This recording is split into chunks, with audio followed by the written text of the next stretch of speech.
কাবে আহবার রাদিয়াল্লাহু তাআলা আনহু বলেন, ওয়া সাইয়্যিদুর রুহানিন আলফা সানাতিন। আর আল্লাহর রুহানি ফেরেশতা, রুহানিন বলা হয়। আল্লাহর বড় বড় দায়িত্বপ্রাপ্ত ফেরেশতাদেরকে রুহানি বলা হয়, রূহ বলা হয়। যেমন জিবরাইল, আজরাইল, মিকাইল, ইসরাফিল। আরো বড় বড় যে দায়িত্বপ্রাপ্ত, সাগরের দায়িত্বপ্রাপ্ত, পাহাড়ের দায়িত্বপ্রাপ্ত, এই সমস্ত বড় বড় ফেরেশতাদেরকে রুহানিন বলা হয়। কাবে আহবার রাদিয়াল্লাহু তাআলা আনহু বলেন, ইবলিস এই রুহানিন বড় বড় দায়িত্বপ্রাপ্ত ফেরেশতাদের সর্দার ছিল 1000 বছর। কাবে আহবার রাদিয়াল্লাহু তাআলা আনহু আর বলেন, ওয়া কানা ওয়া তাফা হাওলাল আরশি 14 আলফা সানাতিন। আর আল্লাহর আরশটা ইবলিস 14,000 বছর তওয়াফ করছে। কত বছর? বানানো না, তাফসীরে জালালাইন হাসিয়া দেখবেন, হাসিয়া তো ছবির মধ্যে কাবে আহবারের কথাটা, এটা 1 নম্বর পারার 5 নম্বর পৃষ্ঠার, ওয়াইদ কুলনা লিল মালাইকাতি ইসজুদু লি আদামা ফাসাজাদু ইল্লা ইবলিস, এই আয়াতের তাফসীরে লেখছে।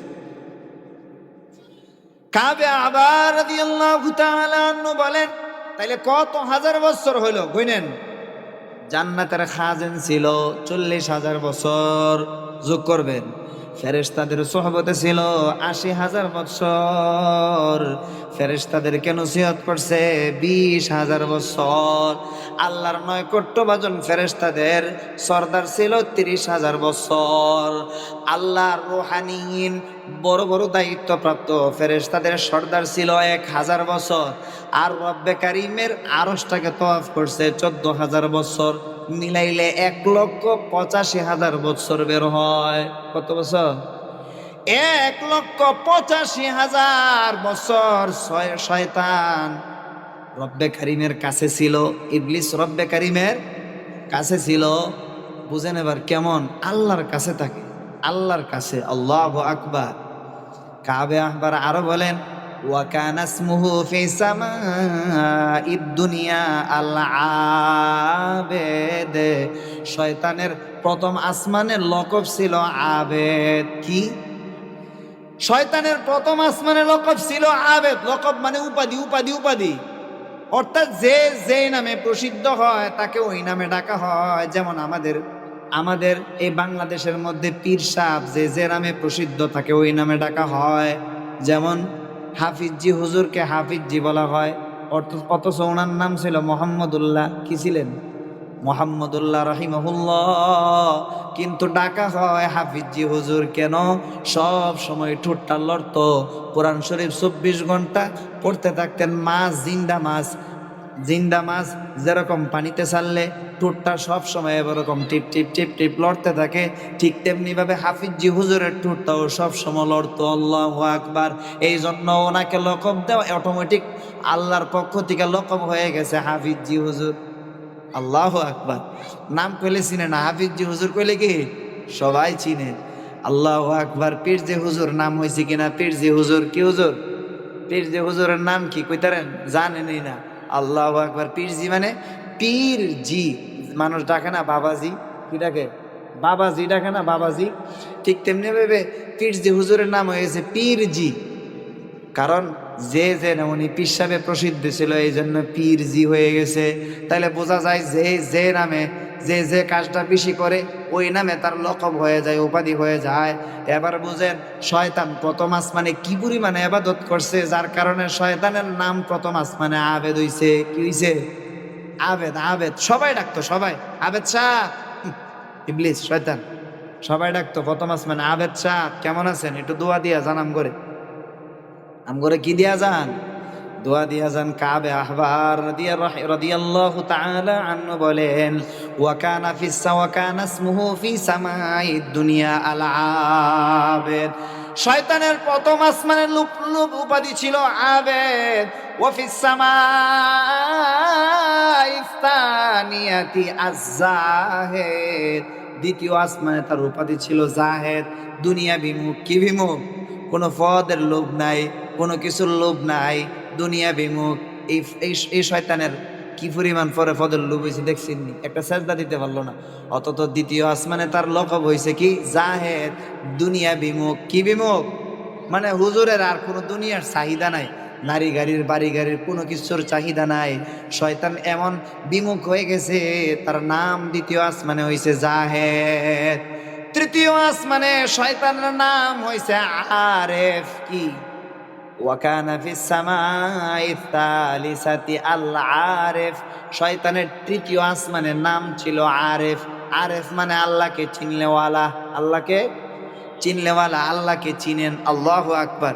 আপনি একটা লোক আইছে, মনে করেন এই লোকটারে আপনি চিনেন না, উনি যে এই নারায়ণগঞ্জের ডিসি, পোশাকটা ছাড়া আপনার কাছে আইছে, আপনি এরে সালাম দিবেন?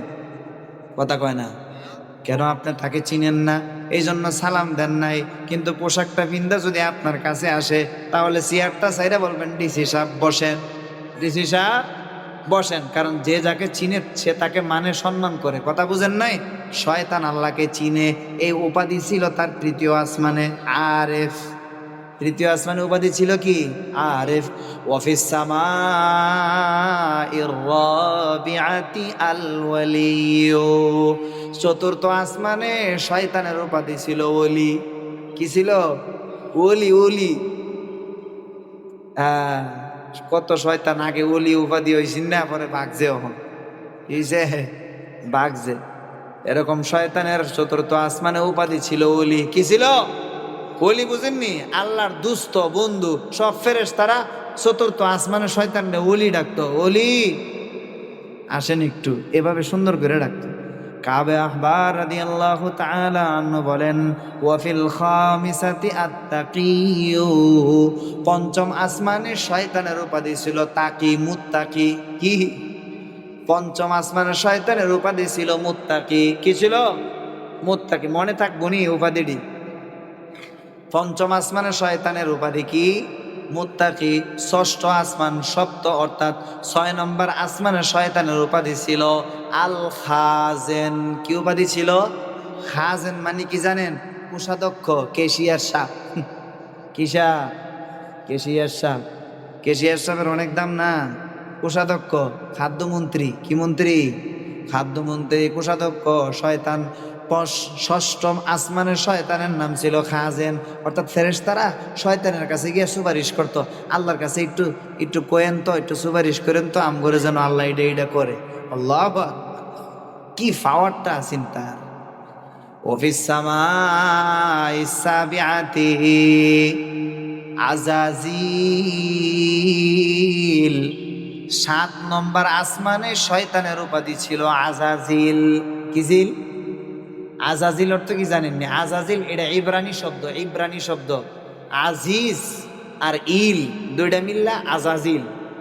আজিজ মানে শক্তিশালী, ইল মানে আল্লাহ। তাহলে আজাজিল মানে কি? আল্লাহর শক্তি। যেমন মানুষ এখন নাম রাখে না বরকতুল্লাহ। কি নাম রাখে? বরকতুল্লাহ। অর্থ কি? আল্লাহর বরকত। রহমতুল্লাহ অর্থ কি? আল্লাহর রহমত। তো শয়তানের নাম ছিল সপ্তম আসমানে আজাজিল, মানে আল্লাহর শক্তি। কি নাম ছিল? আজাজিল মানে কি? আল্লাহর শক্তি। আয় হায় হায়, আফসোস আফসোস। কাবে আহবার রাদিয়াল্লাহু তাআলা আনহু বলেন, ওয়াফিল লাওহিল মাহফুজি ইবলিস। নাউযু বিল্লাহ। কাবে আহবার রাদিয়াল্লাহু তাআলা আনহু বলেন, প্রথম আসমানে তার নাম ছিল আবেদ। এই মনে রাখেন, প্রথম আসমানে তার নাম কি? আবেদ। দ্বিতীয় আসমানে তার নাম কি? জাহেদ। তৃতীয় আসমানে তার নাম কি? আরেফ। চতুর্থ আসমানে তার নাম কি? ওলি। পঞ্চম আসমানে তার নাম কি? মুত্তাকি। ষষ্ঠ আসমানে তার নাম কি? খাজেন, মালিক। সপ্তম আসমানে তার নাম আজাজির, আল্লাহর শক্তি। কিন্তু লৌহে মাহফুজে মানে তকদিরে লেখা ছিল তকদির। তকদির মানুষ সৃষ্টির আগে, পৃথিবী সৃষ্টির আগে সর্বপ্রথম মৌলায়ে পাক কলম সৃষ্টি করছেন। কলম কলম কলম সৃষ্টি করছেন। কলমকে বলছে উক্তুব, কলম লেখ। আল্লাহ কি লেখমো? আমি তো কিছুই জানি না। লেখ, তোর লেখতে কইছি, লেখ। কলম লেখা শুরু করছে। যার আপনি কি হইবেন না হইবেন কলমে লিখে ফেলাইছে। তাইলে হুজুর এখন চেষ্টা করার দরকার, ঘুমাইয়া তাই না না, এটা কেমন জানেননি? গোলাপ ফুল আপনি পেন্সিলের কালি দিয়ে আঁকাইছেন। কিসের কালি দিয়া? পেন্সিলের কালি দিয়া গোলাপ ফুল আঁকাইছেন, তাইলে কি এখন সৌন্দর্য হইব? না, এখন পেন্সিলের কালি দিয়ে আঁকাইছেন। দুনিয়াতে আইসা এটা লাল আর সবুজ কালি দিয়ে আঁকাইয়া গোলাপ ফুল বানাই তকদির আগেই লেখা রাখছেন আল্লাহ পেন্সিলের মতো। দুনিয়াতে আইসা আমল কইরা গোলাপ ফুলের মতো লাল অক্ষর লাল লাল দিয়ে এটারে কি করবে? সাজাইবে। তো তকদিরের মধ্যে লেখা ছিল তার নাম ইবলিস। কি লেখা ছিল? ইবলিস। ইবলিস অর্থ কি হুজুর? ইবলিস অর্থ কি? ইবলিস অর্থ মানে আবলাসা ইবলিসু ইবলাসান, বাবে ইফাল থেকে এটা বের হইছে। এর অর্থ হইল বিসা, নিকৃষ্ট। এর অর্থ কি? নিকৃষ্ট। তকদিরে লেখা ছিল ইবলিস নিকৃষ্ট। তকদিরে কি লেখা ছিল? নিকৃষ্ট। নিকৃষ্ট অর্থটা কেমন? কোরআনে কারিমের মধ্যে জাহান্নামীদেরকে যে শরাব পান করানো হবে, এটা পুজ, মানুষের পুজ, রক্ত মিশ্রিত এই পুজ পান করানো হবে। এই পুজটাকে আল্লাহ এই শব্দ দ্বারা ব্যক্ত করছেন সূরা কাহাফের মধ্যে, বিসাস শারাব।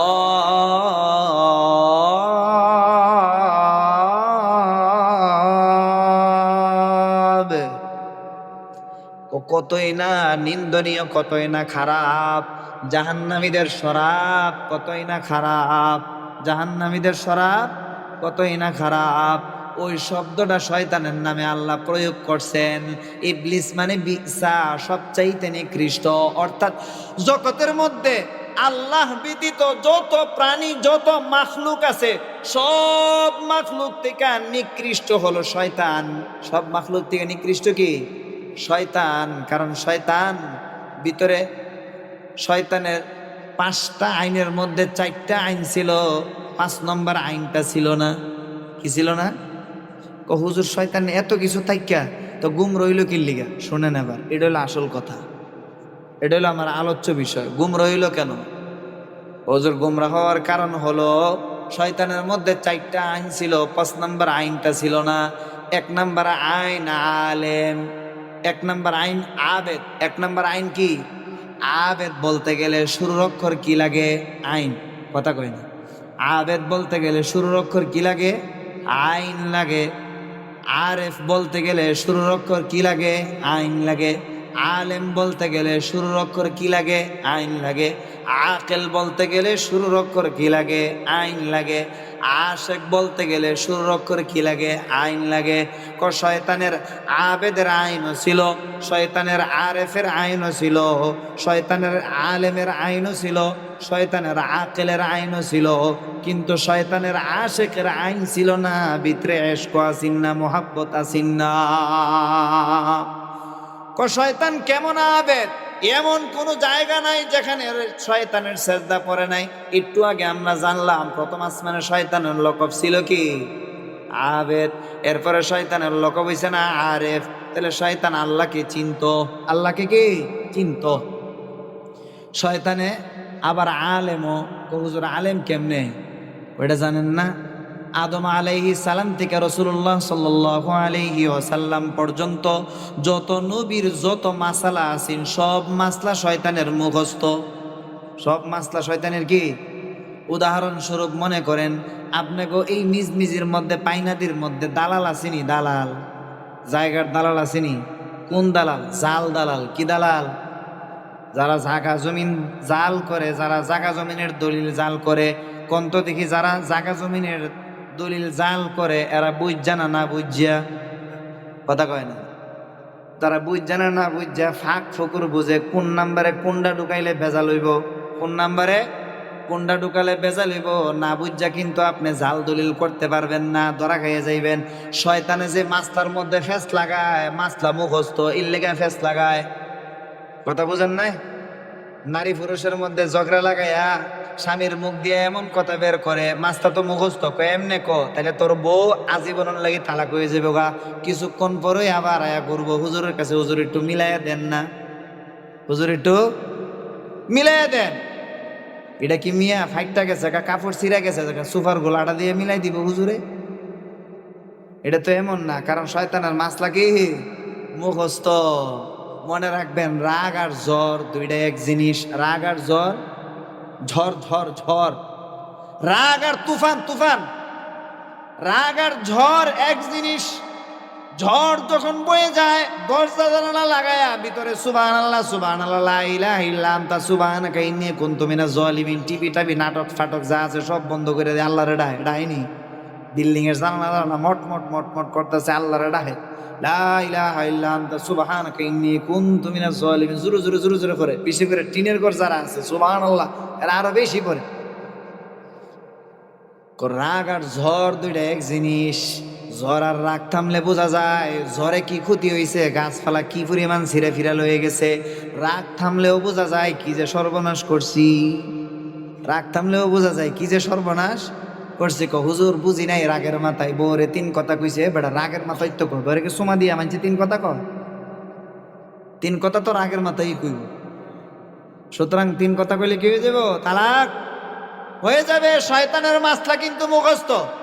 এই জন্য ফেস লাগায়, যত ফেস লাগায় শয়তানে লাগায়। মানুষ কিন্তু ফেস জানে না, মানুষ কিন্তু ফেস কি জানে না। তাহলে বোঝা গেল শয়তান আলেম নি। শয়তানি করতে গেলে রাস্তা মুখস্থ থাকতে হইব, নাহলে শয়তানি করণ যাবে না। এই জন্য শয়তান আদম থেকে নিয়ে মোহাম্মদ পর্যন্ত যত এলেম, যত নবীদের যত এলেম ছিল সব একদম শাখা প্রশাখার এলেম শয়তানের মুখস্থ ছিল। নাহলে ধোকা দিব কেমনে? আসেন এবার আকেল। শয়তানে বুদ্ধিজীবী ছিল। কি জীবী? আমগো দেশে কিছু বুদ্ধিজীবী আছে না, বিল্ডিং লাড়া দেয়, এরা বুদ্ধি বাইর করে। বিল্ডিংটা কিল্লিগা লড়ছে, জমিনের ফ্লেট বলে ফাইরে গেছে।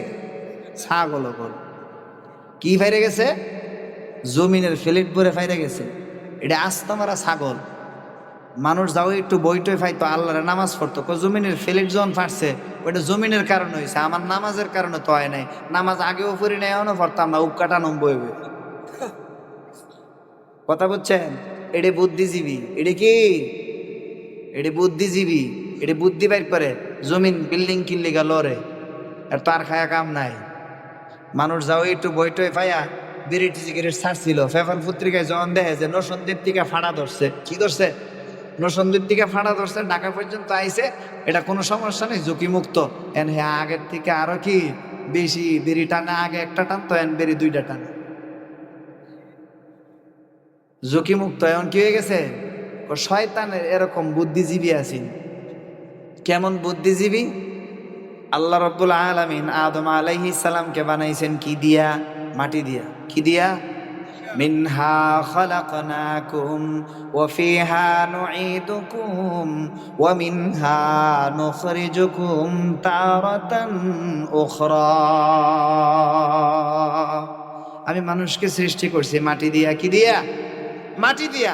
মাটি দিয়া যখন আদমকে বানাইছেন, বানানোর পরে ওয়াইয কুল্না লিল মালাইকাতি ইসজুদু লিআদম ফাসাজাদু ইল্লা ইবলিস।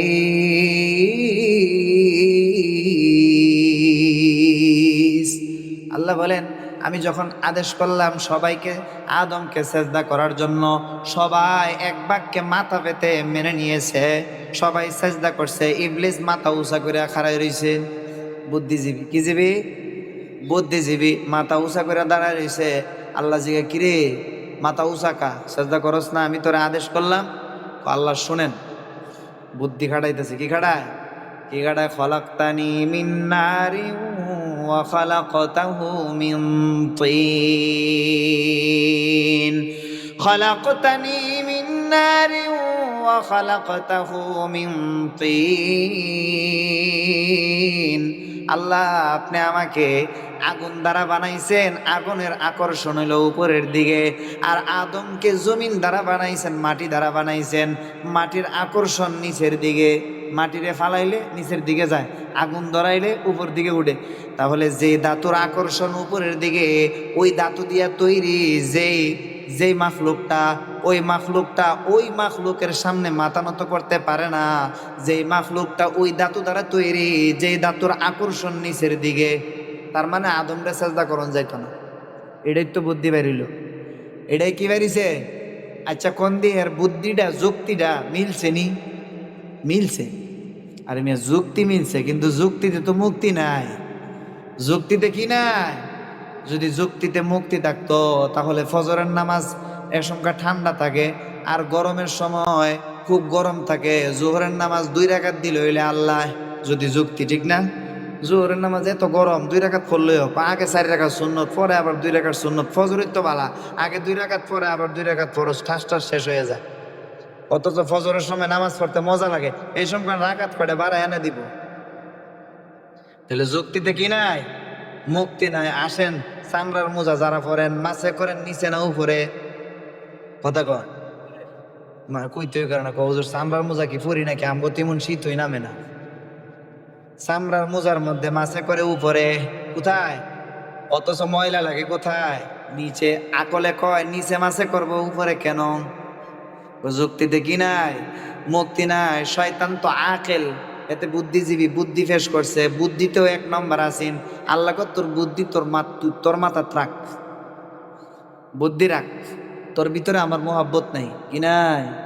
তাহলে বুঝেন, আইন কিন্তু আবেদের আইন ছিল, আবেদের আইন ছিল, আলেমের আইন ছিল, আরেফের আইন ছিল, আকেলের আইন ছিল, আশেকের আইন নাই, মোহাব্বত না, এই জন্য আমার আদেশ পালন করতে পারস নাই। আরে যে সমস্ত বান্দারা ঘুমায়া থাকো, ফজরের নামাজ পড়ো না, মনে রাখবা দিলের মধ্যে মওলার মোহাব্বত নাই, দিলের মধ্যে মওলার মোহাব্বত নাই। যে সমস্ত জানোয়াররা রমজান মাসে রোজা রাখে না, কি রাখে না? এটি জানোয়ার, জানোয়ার। যে সমস্ত জানোয়াররা রমজান মাসে রোজা রাখে না, এগর দিলে মওলার মোহাব্বত নাই। যে সমস্ত মাইয়ারা পর্দায় থাকে না, কি থাকে না? পর্দা থাকে না, গুমটা মাথা উদা ময়া বাইর হয়, এদের দিলে মওলার মোহাব্বত নাই, মওলাকে চিনেই না, মওলাকে চিনেই না। রাস্তা দিয়ে একটা হুজুর যাইতেছে না, কি যাইতেছে এতে বুঝেই না, বুরকার ফাইলে হুজুরে উল্টায় ফিরে দিব রাস্তা। আপনি সবজি কিনতে গেছেন, আপনার লগে গেসা দাঁড়াইব আপনারে, এতে যে একটা মানে 2 নাম্বার লিঙ্গ, এতের বুঝলেই গেছে গাইডে। হে মনে করে আমি পুরুষ থেকে কি আরো পাওয়ারফুল লোক, দিলে মোহাব্বত নাই কি নাই? তাহলে মোহাব্বত না থাকলে আল্লাহর আদেশ মানতে পারবে না, মোহাব্বত না থাকলে আল্লাহর আদেশ মানতে পারবে না, আল্লাহর আদেশ মানতে পারবে না। তাহলে শয়তান যে ধর্ম ত্যাগ করছে, আল্লাহর থেকে বিমুখ হয়ে গেছে, বলেন তো কোন কারণে? মোহাব্বত না থাকার কারণে। কি না থাকার কারণে? ওই মেয়ে চিল্লায় বলেন, কি না থাকার কারণে? মোহাব্বত না থাকার কারণে। এই জন্য আল্লাহ বলেন, ইয়া আইয়ুহাল্লাযীনা আমানু মাইয়ারতাদ্দা মিনকুম আন দীনি, ও ঈমানদাররা, তোমাদের মধ্য থেকে যারা মুরতাদ হয়ে যাবে, অর্থাৎ ভিতরে মোহাব্বত না থাকার কারণে ঈমান ত্যাগ করবে, ধর্ম ত্যাগ করবে, মনে রাখবা আমি তাদেরকেও ত্যাগ করলাম। তুমি ছেড়ে দিছ, তোমারও আমি ছেড়ে দিলাম। তুমি আমারে ছেড়ে দিছ, আমিও তোমারে ছেড়ে দিলাম। আল্লাহ বলেন, এ বেটা তুই নামাজ না পড়লে কি হইব? তোর কি আমি জোর করে নামাজ পড়ামু? আনুলজিমুকুমুহা ওয়া আনতুম লাহা কারিহুন। তুই যদি নামাজ না পড়স তোর জোর করে নামাজ পড়াবো না। তুই যদি নামাজ না পড়স তোর জোর করে নামাজ পড়াবো না। তুই যদি জান্নাতে না যাইতে চাস তোরে আমি জোর করে জান্নাতে নিব না, না না। আল্লাহ কোরআনে 10 নম্বর পারাই বলেন, যেই লোকটা জাহান্নামের কাজ করে বুঝা শুই নাই জাহান্নামের কাজ করে, আর যেই লোকটা জান্নাতের কাজ করে বুঝা শুই নাই জান্নাতের কাজ করে, জাহান্নামের কাজ করে। আল্লাহ বলেন, লিয়াহলিকা মান হালাকা আম বাইনাতিন ওয়া ইয়াহইয়া মান হাইয়া আম বাইনা, লিয়াহলিকা মান হালাকা আম বাইনাতিন ওয়া ইয়াহইয়া মান হাইয়া আম বাইনা। যে লোকটা ধ্বংস হয় বুঝা শূন্যে ধ্বংস হয়। কে বুঝে না নামাজ না পড়লে জাহান্নামে যাইতে হবে? এই কে বুঝে না নামাজ না পড়লে জাহান্নামে যাইতে হবে? এটা কে বুঝে না? সবাই বুঝে না? পর্দা না থাকলে জাহান্নামে যাইতে হবে, কে বুঝে না? নেশা করলে জাহান্নামে যাইতে হবে, কে বুঝে না? সবাই বুঝে। তাহলে বুঝা গেলে বুঝা শুনাই জাহান্নামি হবে, বুঝা শুনাই জাহান্নামি হবে। আর নামাজ পড়লে জান্নাতে যাবে এটা কে জানে না? সবাই জানে। রোজা রাখলে জান্নাতে যাবে কে জানে না? সবাই জানে। এই জন্য মওলা বলেন, যে ধ্বংস হয় বুঝে শুনেই ধ্বংস হয়, আর যে সফল হয় বুঝে শুনেই সফল হয়। এই জন্য তুই যদি মুরতাদ হয়ে যাস, আমার মোহাব্বত যদি তোর দিলে না থাকে, আমিও তোরে ছেড়ে দিলাম। তুই আমাকে যদি ছাইরা দেস, আমিও তোরে ছেড়ে দিলাম। তবে মনে রাখ, তুই যদি আমাকে পাওয়ার জন্য এক কদম আগাছের বান্দা, আমি মওলা তোর দিকে 2 কদম আগাবো। তুই যদি হাইটা আসস, আমি মওলা তোরে তুলে নেওয়ার জন্য দৌড়ায় আসবো। আল্লাহু আকবার।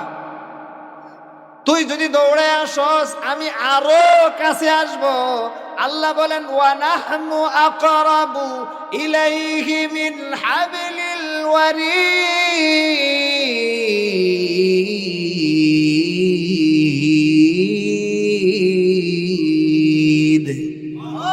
আল্লাহ বলেন, আমি বান্দা তুই যখন আমার কাছে আসবি না, আমি তোর শাহরগের থেকে, এই রগের থেকেও আরো বেশি নিকটে আছি। সুবহানাল্লাহ। তবে মনে রাখবে, তুই যদি আমার থেকে বিমুখ হয়ে যাস, সমস্যা নাই। ফাসাউফা ইয়াতিল্লাহু বিকৌমি ইউহিব্বুহুম ওয়া ইউহিব্বুনা। আমি এমন এক সম্প্রদায়কে আবিষ্কার করব, তোরা যদি আমার থেকে বিমুখ হয়ে যাস, পুরা বাংলাদেশের মানুষ যদি নামাজ না পড়ে, আমাকে যদি মহাব্বত না করে, পুরা পৃথিবীর মানুষ যদি আমি মওলাকে মহাব্বত না করে, আমাকে যদি স্বীকার না যায়, আমার কোনো আসে যায় না। আমার রাজত্বের মধ্যে একটু কমবে না। সবাই যদি মিলে আমাকে সেজদা দেয়, আমার রাজত্বের মধ্যে পারবে না। আল্লাহ বলেন, ওয়াল্লাহুল গনিয়্যু ওয়া আনতুমুল ফুকারা।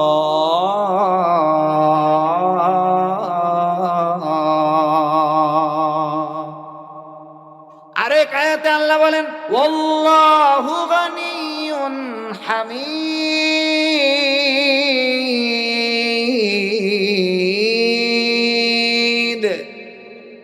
আল্লাহ বেনিয়াস। আল্লাহ কি? বেনিয়াস। ও বান্দা, তুই আমার কাছে আইলে ডক্টর ইউনূসের পিএস হইলে, আওয়াজ এমন হইল কে? আওয়াজ বন্ধ। ডক্টর ইউনূসের পিএস হইলে ডক্টর ইউনূসের লাভ না, যে পিএস হইছে তার লাভ। প্রধান উপদেষ্টার পিএস হইছে, তাহলে যে পিএস হইছে তার লাভ, অন্যদের কি নাই? লাভ নাই।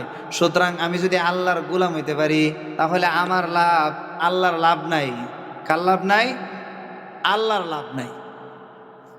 তো আল্লাহ বলেন, তোরা যদি সব বিমুখ হয়ে যাস, গা সমস্যা নাই। ফাসাউফা ইয়াতিল্লাহু বিকৌমি ইউহিব্বুহুম ওয়া ইউহিব্বুনা। আমি এমন একটা জাতি নিয়ে আসব, যাদেরকে আমি মওলা নিজে ভালোবাসবো, তারাও আমাকে ভালোবাসবেন।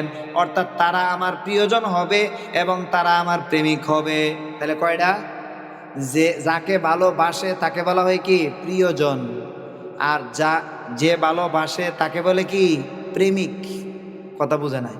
যাকে ভালোবাসে তাকে কি বলে? প্রিয়জন।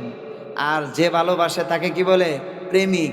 তাহলে আল্লাহ বলেন, তোরা যদি আমাকে ভালো না বাসো, সমস্যা নাই। আমি এমন এক দল নিয়ে আসবো, যারা আমার প্রেমিক হবে, আমার প্রিয়জন হবে। এখন আসেন, আল্লাহর প্রিয়জন হওয়া যাবে মানে আল্লাহ আমাকে ভালোবাসবে কয়টা কাজ করলে? 3টা কাজ করলে। কয়টা কাজ করলে?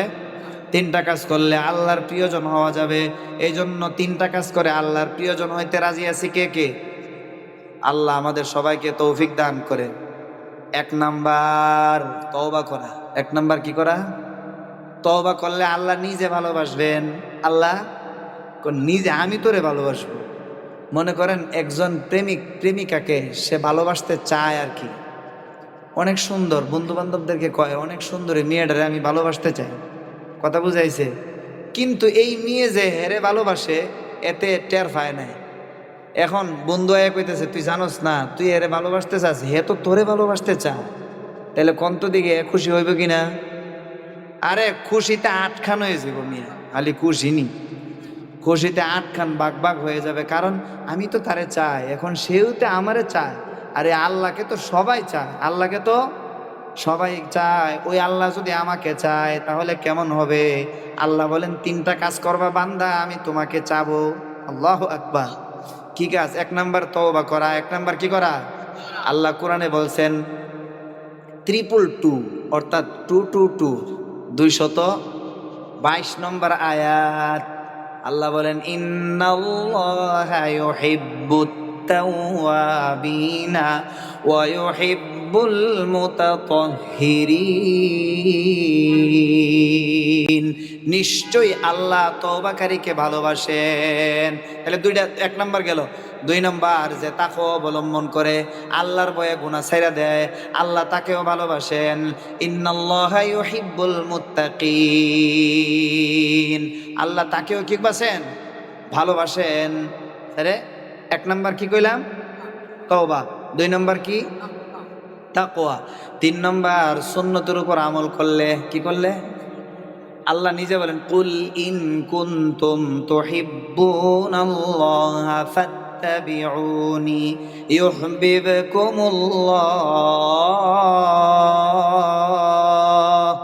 নবী আপনি বলে দেন, যদি ভালোবাসা পেতে চাও আমি নবীর অনুসরণ করো, তাহলে আল্লাহ ভালোবাসবেন। তাইলে আল্লাহ ভালোবাসা পাওয়া গেলে, মানে আল্লাহর প্রিয়জন হইতে গেলে কয় কাজ করতে হবে? 3 কাজ। 1 নম্বর তওবা, 2 নম্বর তাকওয়া, 3 নম্বর সুন্নতের উপর আমল। এবার আসেন আল্লাহর প্রেমিক, আল্লাহকে ভালোবাসবো, এই ভালোবাসার চাহিদা পয়দা হবে 3 কাজ করলে। কয় কাজ করলে? আল্লাহর প্রিয়জন হওয়া যাবে 3 কাজ করলে, আবার আল্লাহর প্রেমিক হওয়া যাবে 3 কাজ করলে। 1 নাম্বার হলো সব আমল করবেন আল্লাহর ভালোবাসা বাড়ার নিয়তে। কি নিয়তে? সব আমল করবেন আল্লাহর ভালোবাসা বাড়ার নিয়তে। নামাজ পড়লেন আমি আল্লাহকে ভালোবাসি এই জন্য নামাজ পড়ি, কথা বুঝাইছে? আল্লাহকে ভালোবাসার নিয়তে, আল্লাহকে ভালোবাসার নিয়তে। 2 নাম্বার তাফাক্কুর ফি নিয়ামিল্লাহ, আল্লাহ কি কি নিয়ামত দিছে আমাকে, কি কি দান করছেন, এই দানের প্রতি আপনি কি করবেন? চিন্তা করবেন। এই যে যাকে দান করে সে তাকে না দেখলেও মহব্বত করে। বিদেশ থেকে সবসময় টাকা ফাটায়, হালে মনে করেন ঈদের সময় ফাটায়, কুরবানির সময় ফাটায়, আমাদের 10,000 20,000, তাইলে এই লোকটার প্রতি আপনার ভালোবাসা পয়দা হবে কিনা? অবশ্যই হবে। তাহলে কন্তে দেখি যে হাতে ওই বন্ধুর দান নিলে বন্ধুর ভালোবাসা পয়দা হয়, ওই হাতটা কে দিছেন, চোখটা কে দিছেন, মাথাটা কে দিছেন, জবানটা কে দিছেন? আল্লাহর দান নিয়ে চিন্তা করবেন, তাহলে ভালোবাসা পয়দা হবে। 3 নম্বর যে আল্লাহকে ভালোবাসে তাকে ভালোবাসবেন। সোহবত আহলিল্লাহ, আল্লাহ ওয়ালাদের সোহবতে যাইবেন। কনা সঙ্গ গুণে রঙ্গ ধরে, সঙ্গ গুণে রঙ্গ ধরে। যার সঙ্গ যাইবেন তার রং ধরবেন। বিড়িখুরের সঙ্গ ধরবেন, কদিন পরে বিড়ি খাইবেন। ইয়াবাখুরের সঙ্গ ধরবেন, কদিন পরে ইয়াবা খাইবেন। কথা বুঝেন নাই? একটা তাবলিগুলার সঙ্গ ধরবেন, চিল্লা লাগাইবেন, দাঁড়িয়ে রাখবেন। কত সুন্দর! তাইলে আসেন আল্লাহর প্রিয়জন হওয়া যাবে কয় আমল করলে? 3 আমল। কোন? 1 নাম্বার তওবা, 2 নাম্বার তাকওয়া, 3 নাম্বার সুন্নতের উপর আমল। আর আল্লাহর প্রেমিক হওয়া যাবে 3 কাজ করলে। আল্লাহর নিয়ামত নিয়ে চিন্তা করলে, 2 নাম্বার আল্লাহর মহাব্বতে ইবাদত করলে, 3 নাম্বার আল্লাহকে যারা মহাব্বত করে তাদেরকে মহাব্বত করলে, এই আল্লাহর প্রিয়জন এবং প্রেমিক হওয়া যাবে। এই প্রিয়জন এবং প্রেমিকদের 4টা গুণ। কয়টা গুণ? প্রিয়জন প্রেমিক কে চিনবো কেমনে? কয়ের 4টা গুণ হইব। যে আল্লাহ প্রিয়জন হবে অথবা প্রেমিক হবে তার 4টা গুণ থাকবে। 1 নাম্বার আদিল্লাতিন আলাল মুমিনিনা আইজ্জাতিন আলাল কাফিরিন।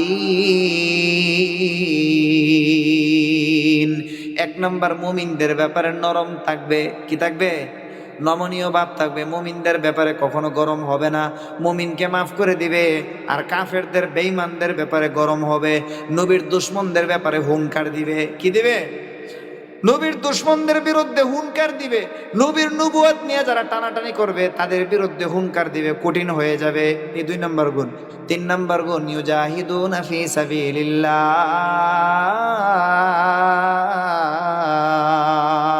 আল্লাহকে পাওয়ার জন্য যত রকমের কষ্ট আছে সব কষ্ট ক্লাস বরদাস্ত করবে।